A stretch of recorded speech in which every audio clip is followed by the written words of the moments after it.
Welcome back to M Hood Fishing. Look who it is, the original Craig. So we're just out here looking for fish out here off Barrier Road. It rained cats and dogs through the night, and it did yesterday as well. I'm a little out of it from yesterday's session. It was a late nighter. I didn't get to sleep till 3 in the morning, and I've only had donuts and burgers for food today, but I'm okay. So I want to see if I can get some big panfish out of here off of Barrier Road, even though it rained a lot. There seems to be activity. When I first got here and I looked down here, I saw a little flathead. So if I do get something sizable, this video might turn into something cool that a lot of y'all have been asking for, but we'll just have to play it by ear and see how it goes. Hopefully that little Appaloosa has the patience to wait for me. Because of the conditions, you know, all the rain, all that bad weather, I don't think artificials are going to be very productive. I did bring stuff, but I want to do something really productive. I don't want to sit here for the whole afternoon doing something that's not going to be super productive. So right off, red wiggler on a drop shot.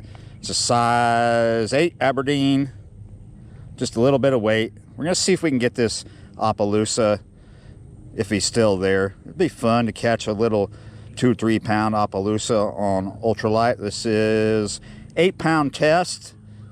I did bring the crappie stalker for catching panfish, and I'm going to use 6-pound test. But first, to do this culvert, it's going to be easier using my ultralight rod.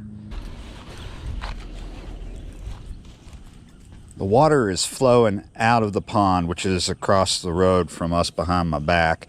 Now, I saw that flathead right in here. I don't see him right now, but he could be hanging out. Just pop this around and see if we can find him. Well, that current is strong. Oh, there we go. Nope, not big enough. Not keeping bait right now because I don't need anything. So let's try the other side of the culvert. Maybe we can get, oh, there's stuff over here. That's probably gar. The hyacinth is all packed up on the back part of this right now, Craig. Oh!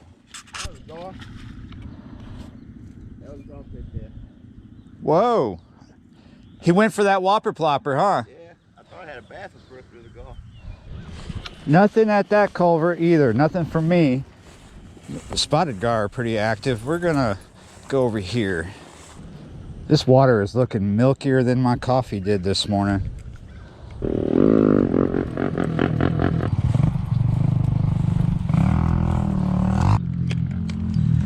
Here we go. Here's something.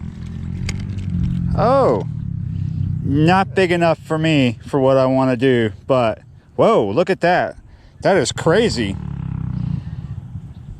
Where's your gill flap? What happened to you? Malformed. Whoa, there we go.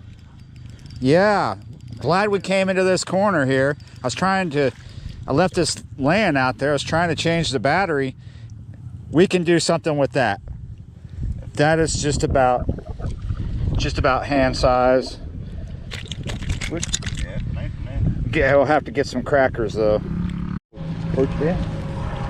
Maybe It worked for you. All right, so guys, goggle eye. I was switching the battery and I was telling Craig a good method for working this jig under the float. So he caught a goggle eye with my method, and now he's going to release that because that's too small for us to do anything with unless we're keeping bait. Here, let me do that for you. Oh, boom, there you go. Oh, you want to show a bait? Come on, gas-powered kids, be quiet. I'm trying to make a video here. All right, so for the most part during this session, Craig was fishing this really fast, popping it like he's trying to catch speckled trout, you know, like he's fishing for sac-a-lait or something. But that's not what we're doing here. That's not what's here. So what's here is brim, goggle eye, and shell cracker, you know, lake red ear sunfish. All right, so now I want you to cast that back out there at an angle just like you did before. So I told him to slow down and not jig it so aggressively like he was. Just a slow retrieve.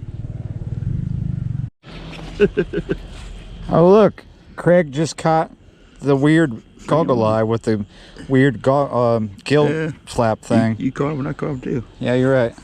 Before I get started here, I want to get some rice going in the rice cooker. That's really easy. Take this cup here, fill it up with rice, put it in there. Then we put water in here like so. That's 1, and that's 2. There we go. Right, here's our little fish. Not the biggest one I've ever caught, but it's not too small to eat. I intended this catch and cook to be something different, but it is what it is.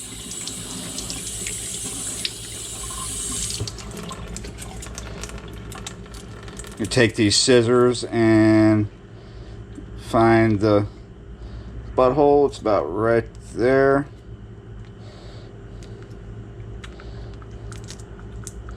There we go.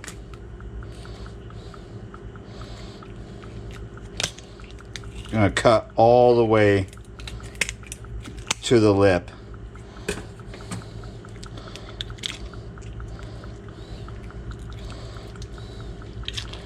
Get the guts out.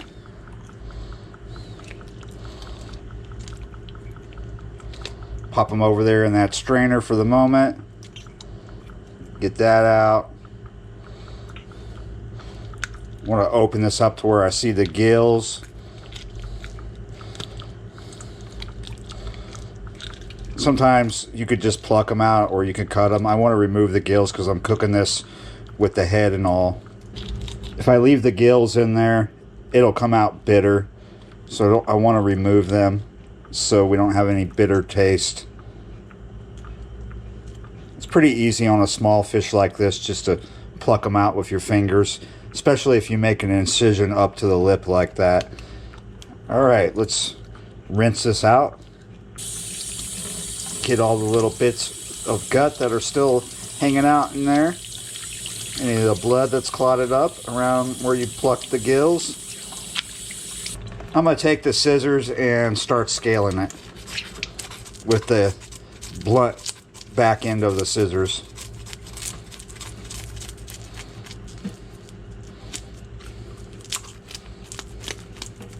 You can use a spoon or a butter knife or the back end of your fillet knife. This works just good. Fully scaled. Now I'm going to rinse it thoroughly. Get any loose scales that are stuck to it. Get them off there. Yeah, you're right. We're going to cook this really soon, but while we're getting other stuff together, we're going to wrap it in paper towel. Let it sit there for a second.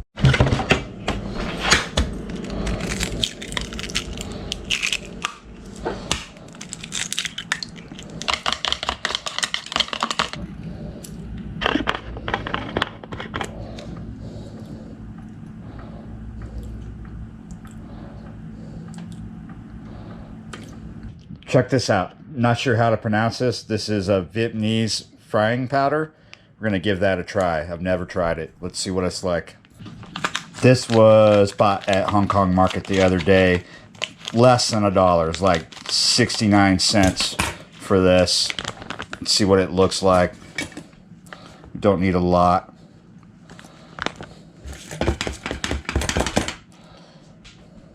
Looks normal.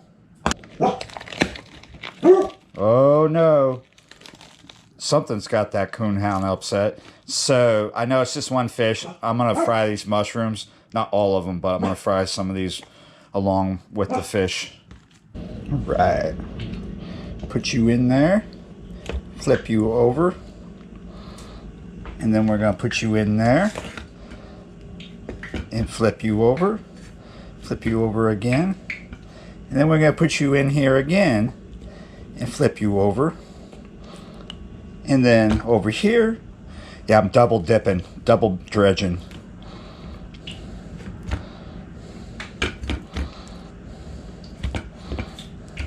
Get you nice and covered.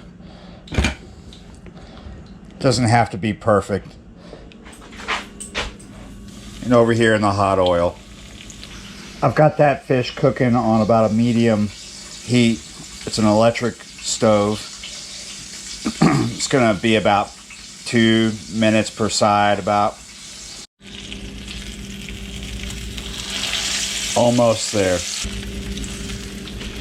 That is done. These are baby Bellas. They were on sale.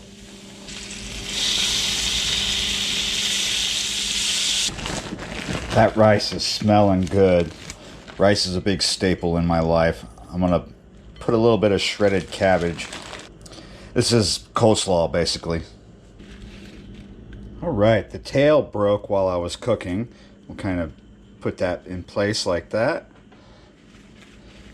I'm just gonna use my hands to put this on here.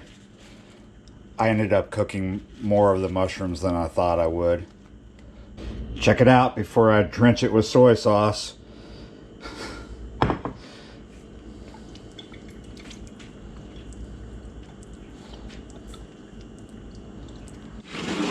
All right, let's see how this is.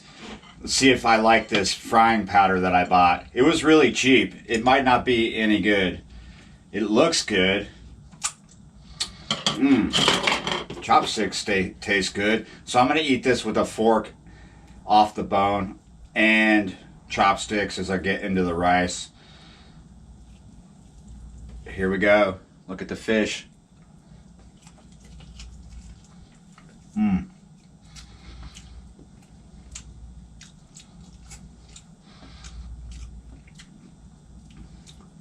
I guess I'm gonna eat with my fingers too. Oh wow. The fish tastes good.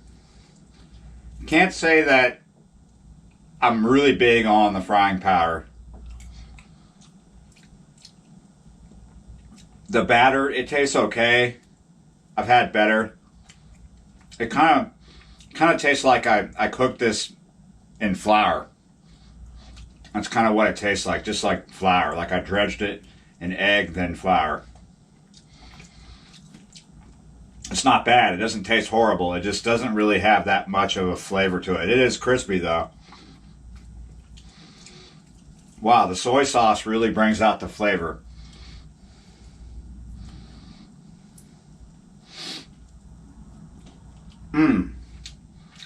All right, so that's good. Let's check out one of these mushrooms. Wow. That frying powder isn't that special. It's not that bad either. It's okay. It doesn't have some exotic flavor just because it's from Vietnam. It's just some cheap frying powder. Not bad. All right. I kind of threw this catch and cook together if you haven't noticed. I really wasn't planning on doing one today, but I thought, why not? I'm absolutely shattered right now, though. I'm really, really tired. So thanks for watching and subscribing, and I will see you next time.